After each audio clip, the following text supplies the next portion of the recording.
T-50 체계 개발 당시에 비행 제어 시스템 면에서는 우리나라는 거의 불모지라고 표현할 수 있을 정도의 불모지. 풀이나 나무가 자라지 못하는 거칠고 메마른 땅. 어떠한 사물이나 현상이 전혀 발달되어 있지 않은 곳. 그 당시에 이제 그 T-50에 한 20여 종의 항공전자 장비가 있었는데 그게 국산화가 한 개도 된 게 없었습니다. 아무리 좋은 기술도 국산화하지 못하면 영원히 불모지. 국내 인력 풀이 협소했기 때문에 고급 인력을 구한다는 것은 사실 현실적으로 불가능한 상황이었고요. 부족한 인력. 각 부서들이 지상시험까지의 일정을 단축하는 방향으로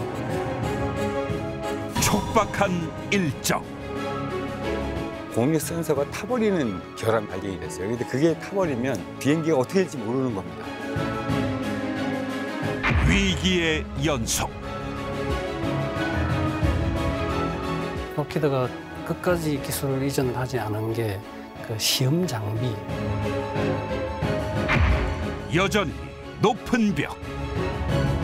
밥 먹고 잠자는 시간 외에는 다 이 개발에 투입했다. 우리가 가진 것은 모두의 상상을 초월하는 투지와 집중력. T-50을 기점으로 해서 지금까지 드러나진 않았어도 굉장히 많은 발전이 있었습니다. 그 결과는 핵심 기술 국산화. 지금은 상전백회가 됐습니다. 다 저희들이 할 수 있다. T-50 초음속 고등훈련기 핵심 기술 국산화.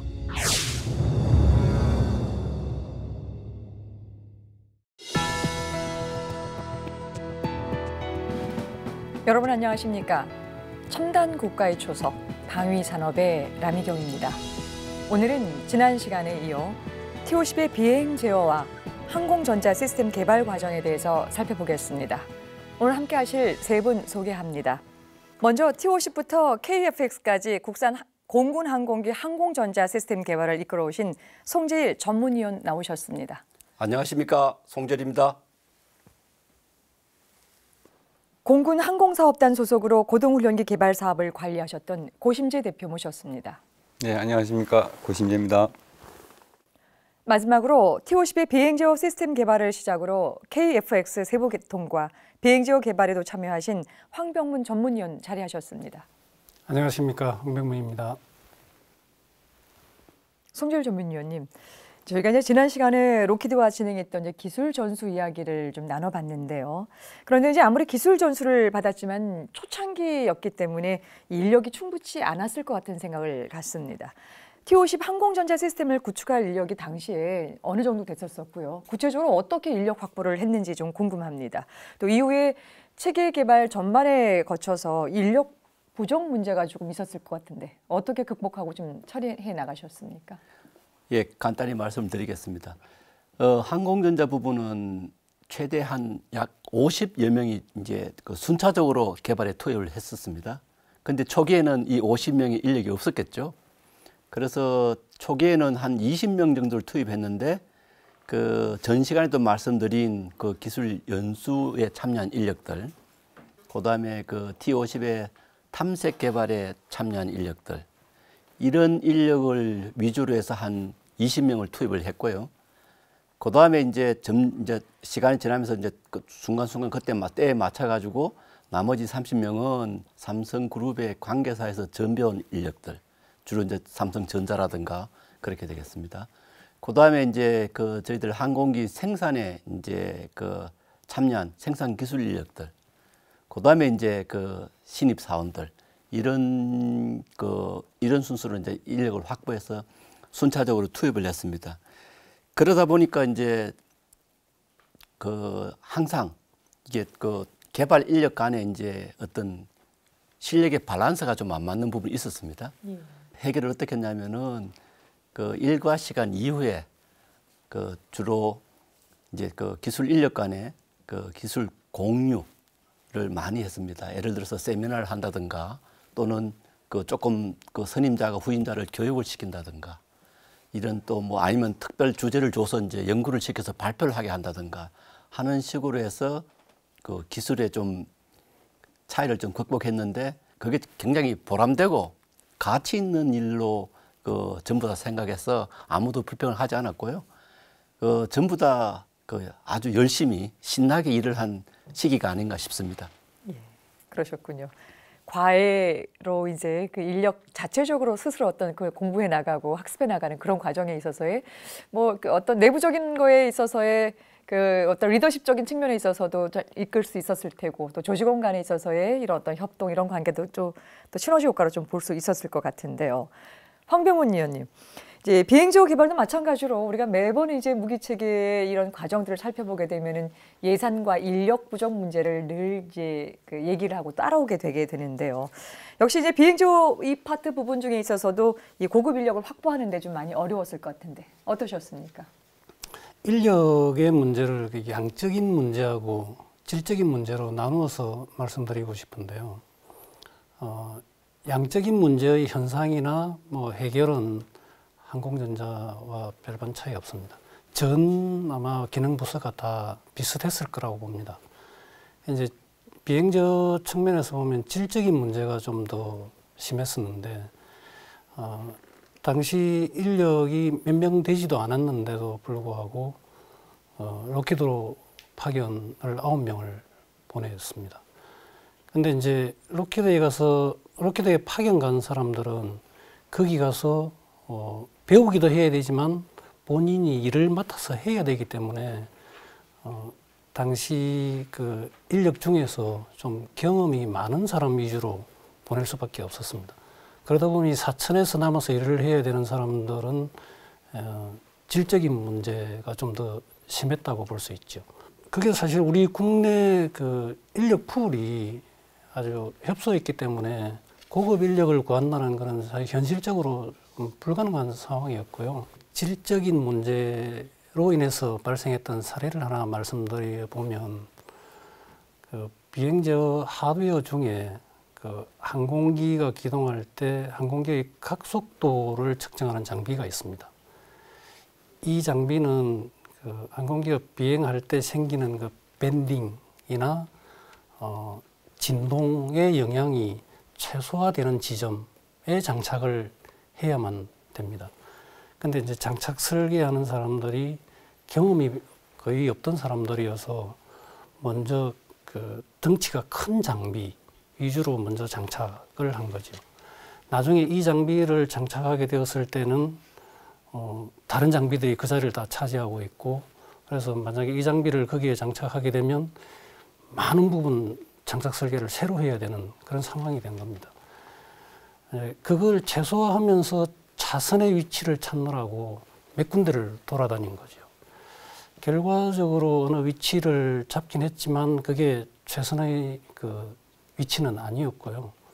정비하는데 좀 어려움이 없지 않을 겁니다, 아마. 이게 이제 질적인 문제에서 발생했다라고 보는 겁니다. 말씀 잘 들었습니다.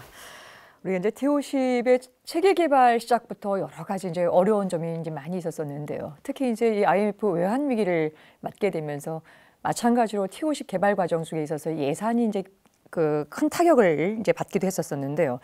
오늘 이제 그 구체적인 주제를 나누고 있는 이제 항공전제와 비행 제어 부분에 있어서도 예산의 부족이라고 하는 것은 굉장히 심각하게 또 나타날 수 있었을 텐데요.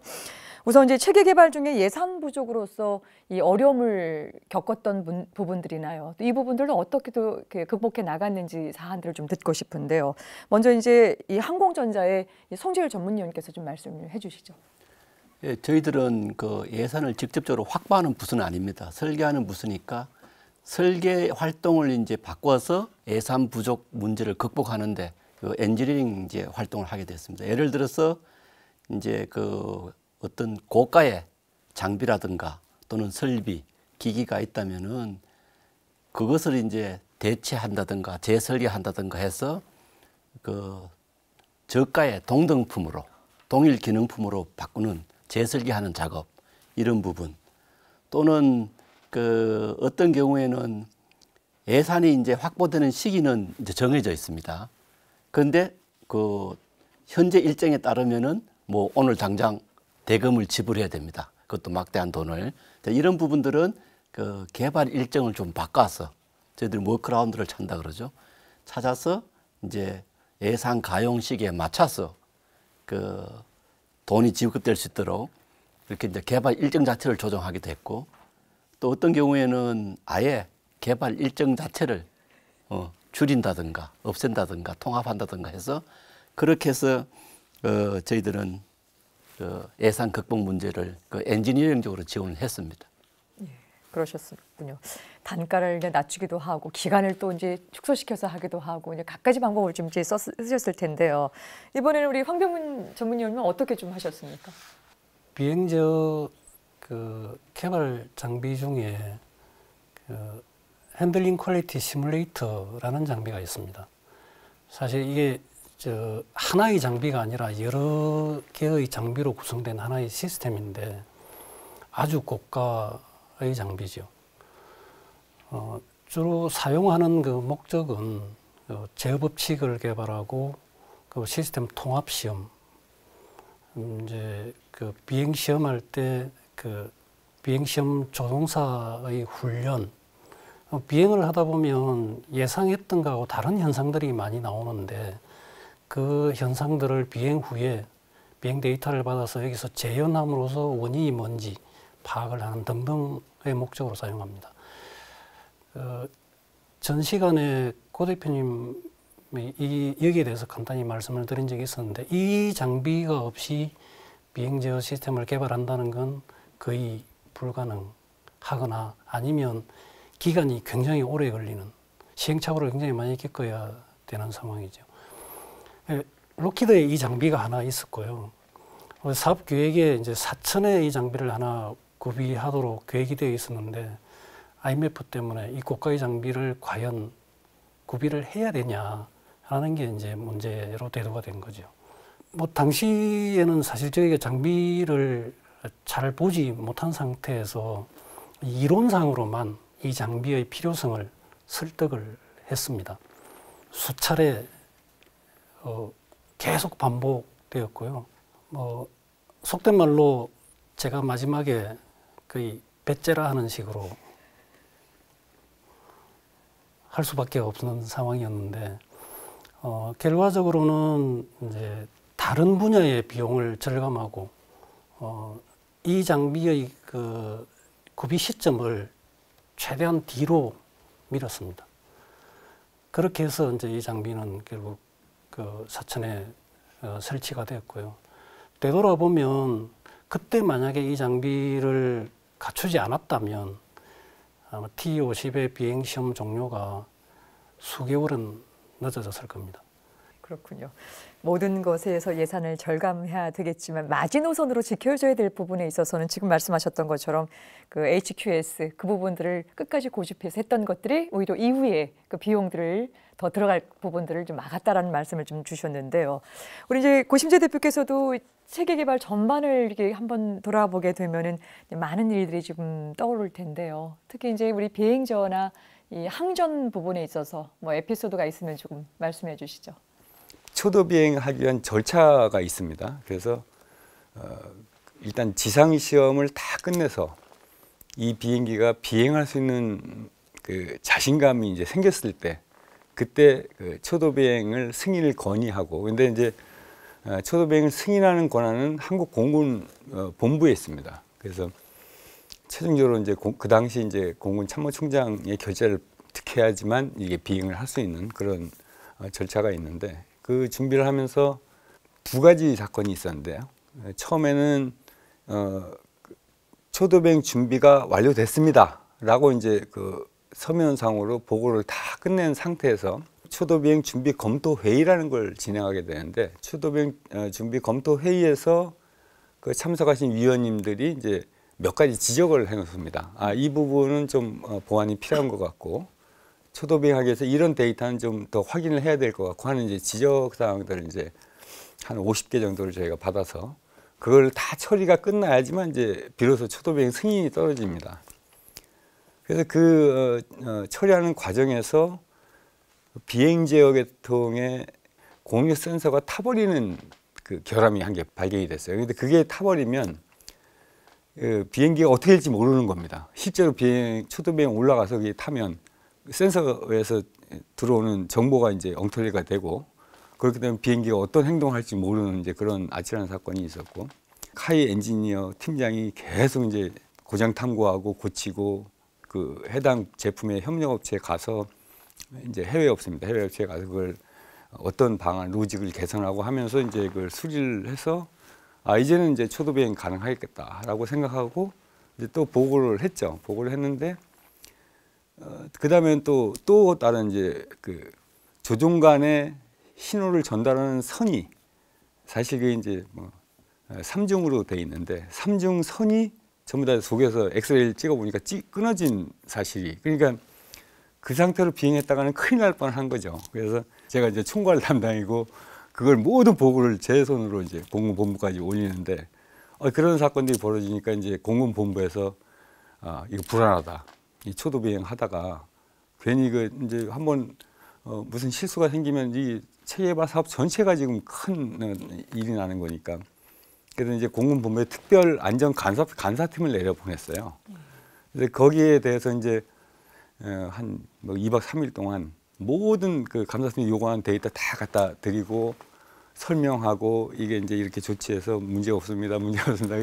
진짜 그 당시에 고생을 많이 했는데, 그러고 나서 이제 드디어 그 초도 비행을 하게 됐고, 나중에 이게 성공하면서 아마 그 당시 뭐 개발에 참여했던 모든 분들, 저는 이제 직접 그 안전 감사까지 받으면서 했던 게 그 한 번에 초도 비행을 안전하게 하고 나서, 야, 이게 이제 확 아마 뭐 영원히 잊지 못할 그런 사건이 아니었나 싶습니다. 예. 항공전자나 뭐 지금 비행 제어 부분 좀 말씀 주셨습니다만은 초도 비행 과정에서 정말 잘 떠서 날르느냐라고 하는 것이 모든 개발자 관계자들의 이제 어떤 그 초미의 관심이 됐기 때문에 지금 생각해도 저도 이제 이렇게 막 손이 막 오므라들 정도인데 많은 부분에 있어서 노력을 하신 걸로 좀 정리를 좀 하겠습니다. 말씀 잘 들었습니다. 여러분께서는 지금 첨단 국가의 초석 방위 산업을 시청하고 계십니다.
첨단 국가의 초석 방위 산업. 오늘 TOC 고등훈련기의 비행 제어와 항공전자 시스템에 대해서 살펴보고 있습니다.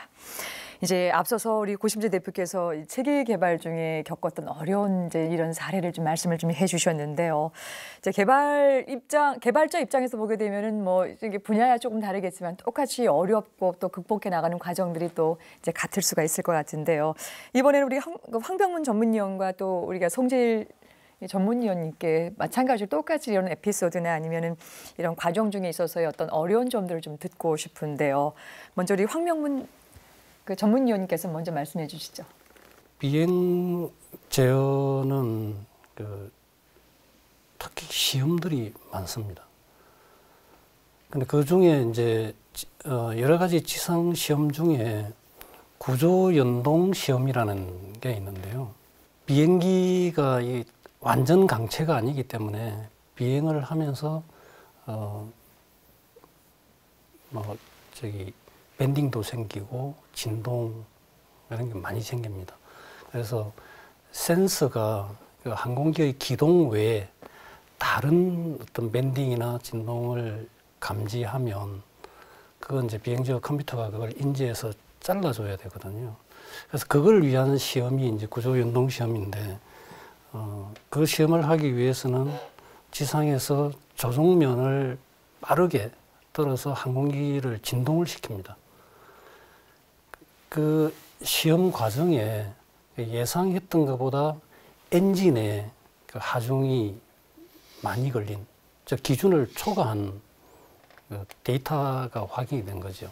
이 엔진을 그 업체에 보내서, 개발 업체에 보내서 일단 분해 검사를 하고, 분해 검사 결과 엔진에 어떤 데미지가 있으면 수리를 해야 되는데, 분해 검사만으로 수십만 불을 줘야 되는, 그 정도로 이제 큰 비용이 들어가게 생겼는데, 여기서 이제 문제가 과연 이게 업무 태만에 의한 과실이냐, 만약에 그게 과실에 의한 거라면 누구의 과실이냐 하는 게 이제 쟁점이 된 거죠. 관련 부서 간에 이제 뭐 의견 충돌이 당연히 생길 수밖에 없었고, 뭐 나중에 감사도 받았습니다. 결과적으로는 이게 업무 태만에 의한 과실은 아니다 라는 판단이 되어서 뭐 다행히 처리는 잘 되었고요. 그 외에 이제 비행 시험 할 때는 뭐 상당히 많은 사례나 어려움들이 많았었는데, 이제 그 중에 예를 하나 말씀드리면, 항공기의 각속도를 측정하는 장비, 이 장비가 어떤 항공기의 비행 구역 중에 어떤 영역에 들어가면 결함이 계속 발생하는 겁니다. 비행제어에 결함이 발생하면 그게 무슨 결함이든 상관없이 무조건 RTB, 즉 기지로 되돌아와야 됩니다. 시험을 중단하고 돌아와야 됩니다. 그래서 이제 그게 지속적으로 반복이 된 거죠. 그러다 보니 비행시험은 계속 진행하기가 힘들고, 비행시험 진행 여부에 대해서도 이제 그 진행을 해야 되는 쪽하고, 그 안전을 담보해야 되는 그 비행제어 입장하고 이제 의견이 당연히 대립이 되었고요. 그래서 이제 한동안 그 데이터를 다 확인한 다음에 다음 날 아침에 그 현상, 그리고 예상 원인은 뭔가, 앞으로 어떻게 조치할 것인가 하는 걸 보고를 하게 돼 있었습니다. 저녁 식사 후에 이제 몇 가지 기준을 정했죠. 이 건과 직접 관련 없는 사람은 자기 일이 끝나면 퇴근한다. 이 건과 직접 관련이 있는 사람 중에 기혼이거나 여성 엔지니어는 12시에 퇴근한다. 미혼 남성은 끝날 때까지 같이 한다. 뭐 이런 기준을 정해서 이제 차차 이제 그 사람들이 돌아갔는데요. 새벽녘에 이제 자료가 완성이 되었습니다. 근데 이제 저는 그 자료를 발표할 내용을 머릿속으로 정리하고 있었고, 이게 이제 컬러 프린터가 사무실에 없어서 다른 사무실로 그 프린터를 찾으러 엔지니어를 한 명 보냈습니다. 한참을 지나도 엔지니어가 안 돌아오길래 가보니까 그 프린터 나올 때까지 기다리다가 거기서 쪽잠을 자고 있는 거예요. 어쨌든 그 당시에 어느 부서나 다 그 새벽 일찍 퇴근하고 아침에 출근하는 경우 많았습니다. 뭐 지금처럼 워라밸에 대한 개념도 없고, 뭐 애국심이나 애사심이 지배하던 시절이었으니까 가능했지 않았을까. 지금 같으면, 지금 와서 그 상황이 다시 생긴다면 과연 그렇게 할 수 있을까, 확신이 안 서는 그 정도였다고 말씀드리겠습니다. 예. 제가 이제 질문 자체가 어려웠던 점들 다시 돌아볼 때 어떤 에피소드라고 제가 여쭤봤는데 그게 좀 무색할 정도로 일상 자체가 체계 개발 시작해서 마칠 때까지가 전부 다 하나의 어떤 고비 과정들이었다는 생각을 지금 잠시 갖게 되는데요. 이번에 이제 항공전자 파트에서 우리 송재일 전문위원님도 많은 부분들 좀 생각날 텐데 뭐 대표적으로 어떤 것이 좀 생각나세요? 체계 개발을 한 2년 하고 4년 좀 하고 난 다음에 그 과정에 이제 체계 개발 8년짜리 연구인데 그 레이더라는 장비하고 그 피하 식별기라는 장비가 있었습니다. 이제 이 장비들이 이제 그 개발 자체도 좀 그 애를 먹였었고 제때 개발이 안 되고 그다음에 이제 양산 비용을 이제 엄청 이제 높이 불려 가지고 결국 그 2년하고 4년 개발한 거를 무시하고 새로운 장비로 이제 바꾸는 그 큰 결심을 하게 됐습니다. 그게 저희들한테는 이제 굉장히 그 큰 게 이때까지 뭐 길게는 4년까지 한 그런 설계를 다 뒤집고 이제 다 새로 해야 되는데 새로 하는 것도 이제 앞으로 그 일정에 영향을 최대한 없이 이제 그 일정을 잡아야 되는 거니까 그 자체가 굉장히 그 일정 잡는 새롭게 스케줄링하고 계획을 변경하는 자체가 굉장히 힘들었었죠.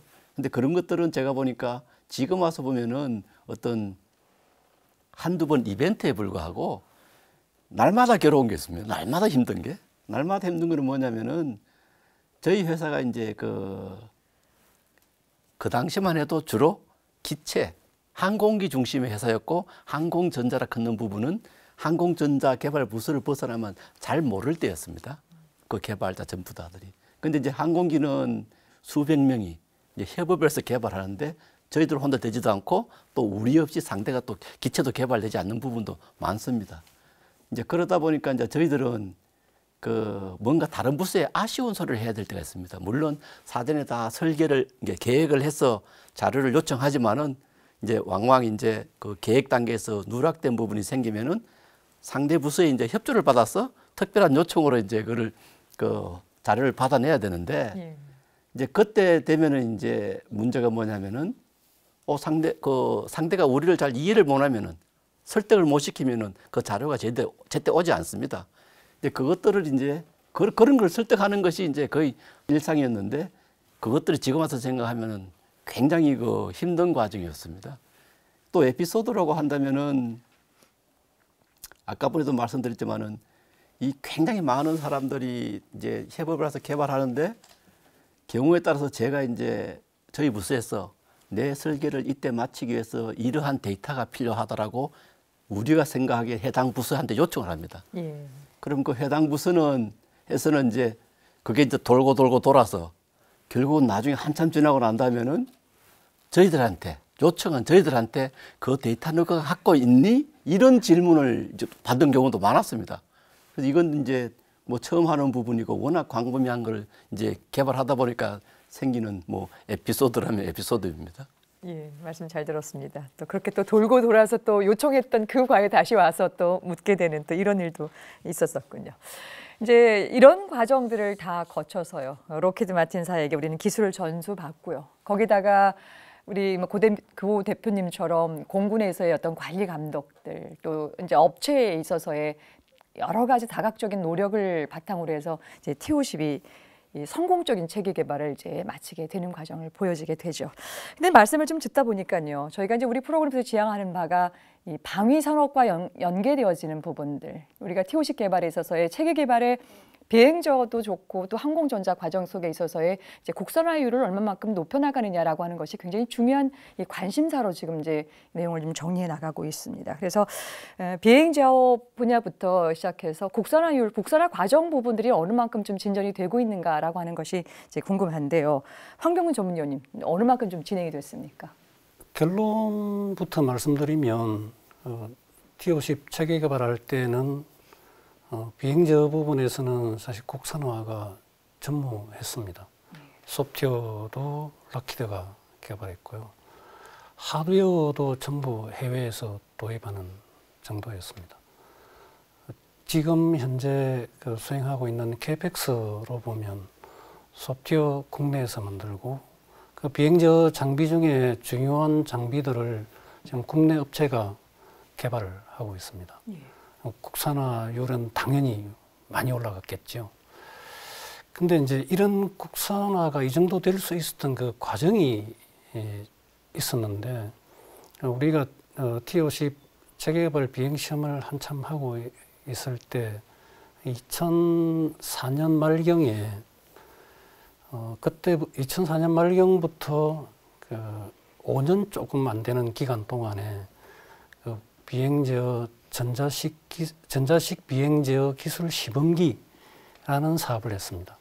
당시에 뭐 T50의 기술 확보를 위한 다양한 노력들이 있긴 했습니다만 T50은 훈련기지 않습니까? 근데 그 당시에 이제 뭐 사업이 확정된 건 아니었지만 앞으로 그 CAPEX 사업을 해야 될 것이다. 그러니 그 CAPEX 사업을 위한 기술 확보가 필요하다라는 측면에서 국방과학연구소가 그 과제를 사업을 제안을 한 겁니다. 그래서 국방과학연구소 주관으로 한국항공하고 LIG 넥스원 그 두 업체가 해서 기술 개발을 했었는데요. 여기 사실 중요한 게 뭐였냐면 체계 개발 때도 그러고 소프트웨어 정비 연수에서도 록히드가 끝까지 기술 이전을 하지 않은 게 그 시험 장비에 관한 거라고 지난 시간에 제가 말씀드렸는데 이때 이 과제를 통해서 한국항공은 그 비행제어 소프트웨어 그리고 이 시험 장비, 제어 법칙 등을 이제 개조 개발을 하고요. LIG 넥스원은 그 T50의 비행제어 컴퓨터를 개조 개발을 했습니다. 그래서 그걸 이제 지상 시험을 통해서 검증이 되고 난 이후에 T50에다가 실어서 비행도 한 30여 소티를 했죠. 그 의미를 따져보면 그 플라이 바이 와이어의 비행 제어 시스템에서 소프트웨어와 그 비행 제어 컴퓨터를 국내에서 물론 뭐 전체 개발은 아니고 개조 개발이었지만 개발해서 비행을 한 건 이게 처음이었습니다. 그동안에 확보 못했던 기술, 그 시험 장비에 대한 그 개발 기술을 확보했다는 측면도 있고요. 그 정도로 우리가 이제 비행제어 시스템 하드웨어 소프트웨어를 개발할 역량을 갖게 된 중요한 계기가 된 거죠. 그러셨군요. 여튼 전무했던 비행제어 분야에 있어서의 국산화율을 어떤 뭐 개조 개발이 됐든 뭐 여기서 말씀하셨던 여러 가지 뭐 기술 시범기 또 시험 장비 이런 것들을 통해서 한층 올릴 수 있는 중요한 계기를 마련했다라고 하는 걸로 좀 요약을 좀 할 테고요.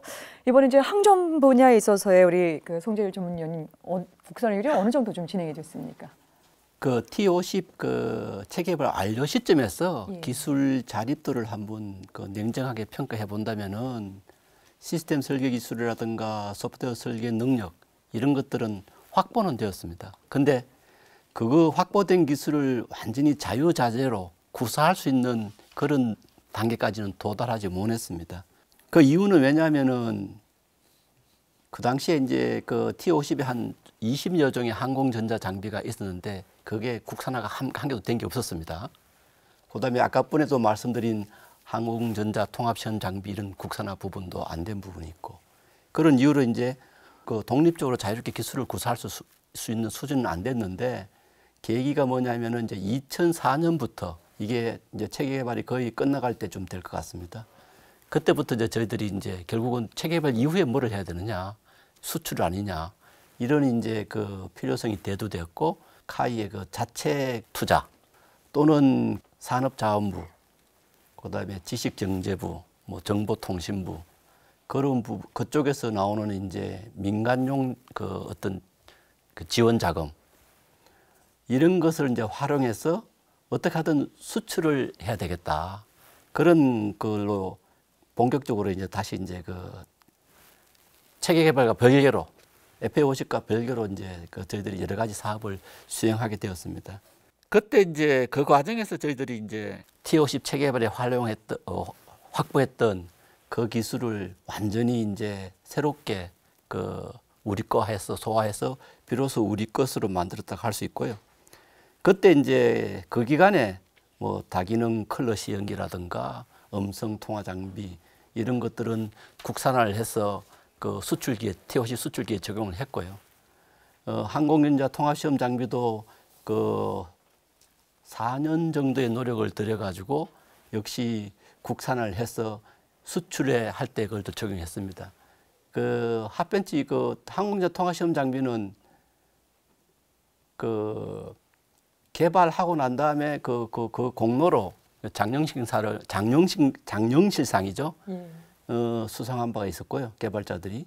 그다음에 그 저희들 그때 그 당시에 부사장께서 그 지금도 있습니다만은 그 개발 완료된 그 핫벤치 통합시험 장비 앞에 태극기가 걸려 있습니다. 이게 비로소 이제 로키드로부터 기술을 독립할 수 있다는 의미로서 이름도 이제 8.15 스테이션, 독립을 상징하는 8.15 스테이션을 이렇게 이름을 붙여줬죠. 그 성과들이 이어져서 지금은 보면은 현재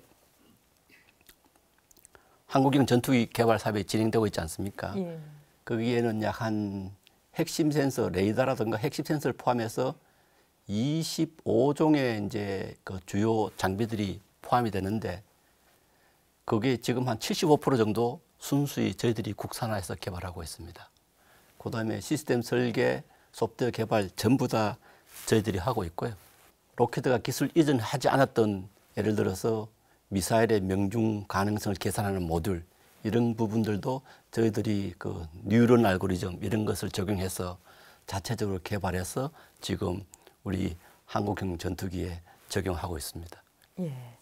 듣는 과정에서 굉장히 이제 가슴이 좀 뭉클해지는데요. 결국은 지금 이제 장영실상을 수상했었던 부분들 8.15 스테이션이라고 하는 명명되는 과정 속에 있어서의 미국에서 이 그 전수받지 못했던 기술에 대한 어떤 그런 애환도 굉장히 컸었을 텐데 독립적으로 이 국산화율을 또 국산화 시켰다라고 하는 거에 대한 큰 자부심을 가져도 좋을 것 같습니다. 예, 말씀 잘 들었습니다.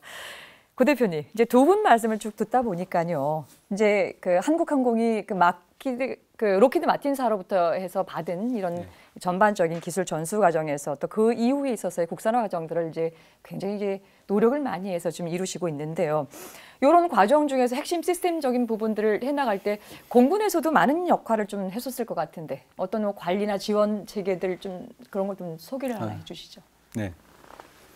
일단은 그 TOC 항공기가 개발돼서 양산이 되면 결국은 이제 그 항공기를 쓰는 거는 공군이지 않습니까? 첫 번째로 이제 공군이 그 도입해서 쓰게 되고 그러다 보니까 이 개발 과정이 공군의 운영 과정에 연계될 수 있는 어떤 그 틀을 만들려고 이제 저희는 노력을 많이 했고요. 그 이제 그런 사례들은 개발 과정 중간중간에 그 검토 회의라는 것들이 있습니다. 리뷰 미팅 또는 뭐 리뷰 팀 이렇게 해서 특히 이제 그 당시 공군의 그 소프트웨어 지원소, 소프트웨어 이제 전문가들이 모여 있는 소프트웨어 지원소하고 한국항공 뭐 하여튼 여러 그 고생을 많이 하셨던 분들이 이 개발된 내용이 공군에서 과연 쓸 수 있는 그 내용이냐 이런 것들을 이제 검토하는 회의를 많이 주관을 했습니다. 그래서 중간중간 이제 그 소프트웨어 검토 팀을 구성을 해서 이제 항전 뭐 비행지어 분야의 소프트웨어 개발 과정을 공군에서 들여다 볼 수 있게 하고 그 다음에 또 이제 어떤 그 기능들은 공군에서 좀 추가됐으면 좋겠다 그런 요구 사항도 이제 드렸고 그리고 예를 들면 뭐 인베드 트레이닝 시스템 이런 것들이 이제 항공전자 미션 컴퓨터 안에서 돌아가게 되는데 그 기능은 이제 비행 중에 비행기 자체로 조종사가 훈련할 수 있는 시뮬레이트된 그러니까 모의된 환경을 구성해 주는 그런 기능들이 이제 공군에서 이제 요구가 됐고 그래서 그런 이제 여러 가지 그 비행지뿐만 아니라 항공전자 쪽도 비슷한 공군의 어떤 요구를 계속 부과하고 또 검토 의견을 계속 드리고 이렇게 하면서 이제 그 기술적 완성도를 높이지 않았는가 싶습니다. 예. 예, 말씀 잘 들었습니다. 여러분께서는 지금 첨단 국가의 초석 방위 산업을 시청하고 계십니다.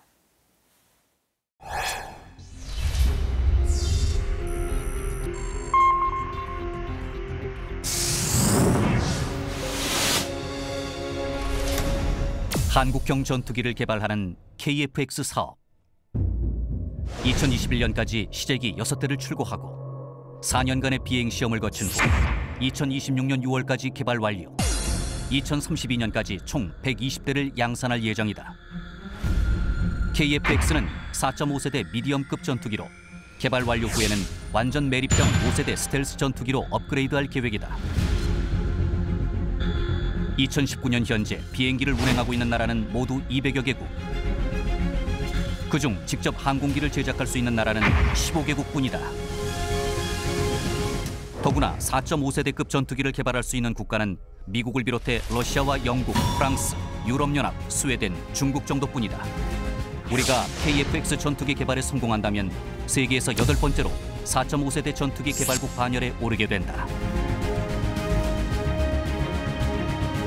방위산업 강국 이스라엘도 아직 4.5세대 전투기 개발에 성공하지 못했으며 일본 역시 4.5세대 전투기 독자 개발에 성공하지 못한 채 곧바로 5세대 전투기 개발에 도전하고 있다.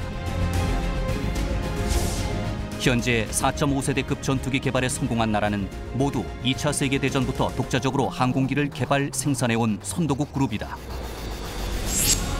이에 비해 1980년대에 들어서야 기본 훈련기 개발을 시작한 대한민국은 무려 반세기 가까이 뒤처진 후발 국가인 셈이다. KT-1 기본 훈련기 독자 개발 후 단시간에 초음속 고등훈련기 개발까지 성공한 경험은 세계 항공기 개발 역사상 유례를 찾기 힘들 정도의 발전 속도로 이어졌고 드디어 세계 8번째 4.5세대 전투기 개발까지 앞두고 있는 것이다. 네, 자료면 잘 봤습니다. 이제 약속된 시간이 다 돼서 이제 마무리 정리 말씀을 좀 듣겠습니다. T-50 개발을 시작할 때하고 지금과 비교해 보면은 뭐 상당한 이 격세지감을 좀 느끼게 되는데요. T-50 개발 과정에서 뭐 체계 개발 과정도 앞선 과정도 그렇고요. 거기서 이제 얻게 되는 기술 획득과 그 이후에 또 진행됐었던 국산화였던 그 높은 율들 아니면 노력들 이런 것들이 지금 현재 우리나라의 항공산업 발전에 굉장히 큰 영향을 미치고 또 기여를 했을 거라는 생각을 갖게 되는데요. 아주 객관적으로 오늘 나와주신 세 분의 패널께서 이제 요거에 대한 평가를 해주시면서 정리하겠습니다. 자, 먼저 우리 황병문 전문위원께서 말씀을 좀 주시죠. 예, 두 가지 측면에서 말씀을 드릴 수 있을 것 같은데요. 먼저 기술적인 측면에서 보면 T-50 체계 개발 당시에 비행 제어 시스템 측면에서는 우리나라는 거의 그 불모지라고 표현할 수 있을 정도의 수준이었다라고 생각합니다. 지금 와서 보면 T-50급이 아니라 그 전투기급 항공기 KF-X를 우리 손으로 개발할 수 있을 수준이 되었으니 얼마나 많이 그동안의 기술 향상이 되었냐라는 걸 단적으로 말씀드릴 수 있을 것 같고요. 이 산업적인 면에서 보면 제가 전에도 한번 말씀드린 적이 있었는데 비행 제어의 하드웨어, 소프트웨어의 순수 국산화가 없었습니다. T-50 때는. 근데 지금 KF-X를 하는 이 시점에서 보면 그 소프트웨어와 그 중요 비행제어 컴퓨터를 포함한 다수의 비행제어 하드웨어를 국내 업체들이 지금 개발을 하고 있는 거죠. 국산화 면에서 보면 그 국산화 측면에서도 산업적인 성장이 그동안에 많이 있었다라고 볼 수 있습니다. 그 외에도 겉으로 드러나진 않지만 그 항공기를 개발하는데 비행제어 시스템만 보더라도 거기에는 다양한 설계 툴 또는 해석 툴들이 필요한데 그것들도 T-50을 기점으로 해서 지금까지 드러나진 않았어도 굉장히 많은 발전이 있었습니다. 정리해 보면 그동안에 기술 확보를 할 수 있는 기회도 제공해 주시고 그리고 국산화에 대한 많은 애를 쓰신 그 산학연, 정부기관, 관계자분들한테 비행제어 분야 일을 하는 한 사람으로서 진심으로 감사하다는 말씀 드리고 싶습니다. 감사합니다. 예, 고맙습니다. 이번엔 고심재 대표께서.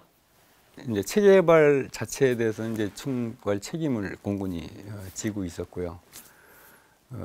이전 시간에 제가 보여드렸던 이제 기술 관리라는 측면, 이제 항공기 개발은 그렇고 또 이제 우리가 나라가 확보한 기술이 과연 얼마나 어느 수준이 되느냐를 이제 가늠해 보기 위한 기술 관리 절차를 저희가 이제 현장 관리 절차로 만들어서 쭉 진행을 해 왔고요. 그래서 중간중간 이제 기술 획득 관리를 평가하는 평가위원회를 공군에서 이제 구성해서 운영을 했고요. 그 결과들이 이제 기술 축적에 대한 실적으로 탐스라는 시스템을 만들어서 거기다가 이제 매년 2번씩 그 검토한 결과를 체계개발 끝날 때까지 이제 축적을 했습니다. 그게 이제 체계개발 단계에서 끝난 게 아니고 이후에 양산 단계에서도 그 데이터베이스가 계속 활용이 되고, 그래서 실제로 그때 구축했던 그 어떤 기술 수준에 대한 데이터베이스가 우리나라 항공산업의 기술 수준이라고 보시면 뭐 틀림없을 겁니다. 그때는 그런 정도의 수준을 개발할 수 있는 게 이제 그 당시 T-50 사업밖에 없었기 때문에, 그래서 현재 이제 KPX 사업이 진행 중인데 KPX 사업의 기반 기술이 T-50 때 다 이제 거의 확보가 됐고, 또 한국항공의 각 분야별 특별한 그 노력, 뭐 고생들도 많이 하셨고 노력을 통해서 지금 이제 현재 개발되고 있는 항공기에 대한 국산화율이 굉장히 높아진 걸 굉장히 자연스럽게 생각하고요. 하여튼 공군도 이제 현재 사업은 이제 방위사업청에 주관으로 끌고 가긴 하지만 일단 공군에서 그 당시 T-50 관리를 해서 그 기반 기술을 축적하는데 굉장히 기여를 많이 하지 않았나 이렇게 생각합니다. 네. 네, 잘 들었습니다. 이제 마지막으로 우리 송재일 전문위원께서. 네, 저는 이제 한 가지를 꼽고 싶은 게 항공전자의 그 진정한 산업화와 생태계 조성을 제일 높은 성과를 꼽고 싶습니다. 왜냐하면은 T-50 체계 개발 완료 단계에서는 항공산업 그래봤자 카이 혼자서 수행한 사업이 되겠습니다. 항공전자 장비의 국산화도 안 됐을 뿐만 아니라 카이 혼자서 큰 분야를 끌어가기에는 사실은 향후의 성장성과 발전성에 한계가 있었습니다. 그런데 그 이후에 이제 여러 가지 국산화 과정을 거쳐가지고 지금 한국형 전투기 개발 사업에는 국내 방산 대기업이 다 참여하고 있습니다. 저희만 하지 않습니다. 외롭지 않습니다. 이제는 동방선장에서 발전할 단계가 됐다고 보고 있습니다. 지금은 보면은 이때까지는 이제 저희들은 주로 후발주자로서 어떤 이제 따라가는 그런 단계라고 볼 수밖에 없었습니다. 왜냐하면은 선진 항공사들은 이미 100년 전부터 이제 항공기를 개발했기 때문에 그거는 어쩔 수 없이 이제 진입 장벽이 있을 수밖에 없는 거고, 이때까지는 주로 이제 따라가는 이제 단계였었는데, 지금은 이제 국내 방산 항공전자 개발업체 대기업들이죠. 그다음에 저희 회사가 이제 서로 견인을 하게 된다면은 지금부터가 이제 항공산업을 지속적으로 발전시킬 수 있는 그런 계기가 마련되었다고 저는 판단하고 있습니다.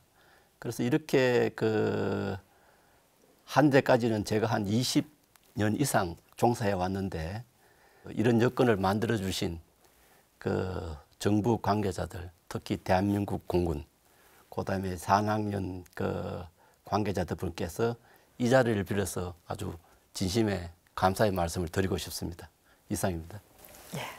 오늘 이제 세 분의 말씀을 쭉 정리해 보면 결국 이제 대한민국 항공산업의 토대를 구축하는 것이 우리 T-50 체계 개발 과정 중에 여러분들이 흘렸던 땀들, 또 같이 코어를 했던 이런 부분들, 이런 것들이 힘이 돼가지고 여기까지 오지 않았나 싶은 생각을 들었습니다. 오늘 고맙습니다. T-50 국산 고등훈련기 개발은 가장 어려웠던 시기에 불가능할 것 같은 꿈으로 시작이 됐습니다. 그 꿈을 포기하지 않았던 덕에 우리는 훌륭한 고등훈련기를 얻은 것뿐만 아니라 최신의 국산 전투기 개발 완수를 눈앞에 두고 있습니다. T-50보다 더 귀하고 또 자랑스러운 T-50 개발 이야기, 다음 시간에 이어가겠습니다. 시청해주신 여러분 고맙습니다.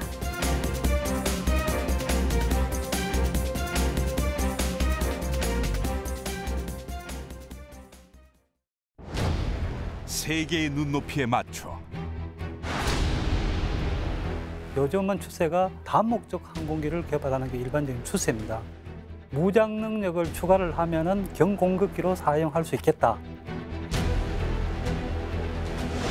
다목적 항공기로 사업 초기부터 고동훈련기 겸 경공격기 사업으로 사실은 착수를 하였습니다. 하나의 기체, 두 개의 기종. 주익을 위치를 바꿔도 새로 개발하는 것과 동일하고 내부 배치를 바꿔도 새로 제작해야 되는 그런 상황이 발생을 합니다. 하나의 기체, 20만 개의 부품. 각각의 생각이 틀리기 때문에 이 여러 사람의 생각을 조율해서 하나의 어떤 제품을 완성하기 위한 도면을 완성한다는 게 그렇게 눅눅한 과정은 아닙니다. 모든 상황이 불리할 때 프로그램의 개발 일정을 맞춘다면 손에 장을 지지겠다. 진짜로 불가능에 이제 도전하는 그런 상황이었습니다. 방법은 단 하나. T-50이 처음으로 컴퓨터를 갖고 설계를 한 것입니다. 새로운 길을 선택한다. 동시적으로 카테를 써서 동시 설계 기법이라고 하는데요. 그거를 적용한 전 세계로 첫 프로그램이 T-50이라고 이제 알고 계시면 될 것 같습니다. 최초의 길로 최고를 정복한다. T-50 초음속 고등훈련기 상세 설계 이야기.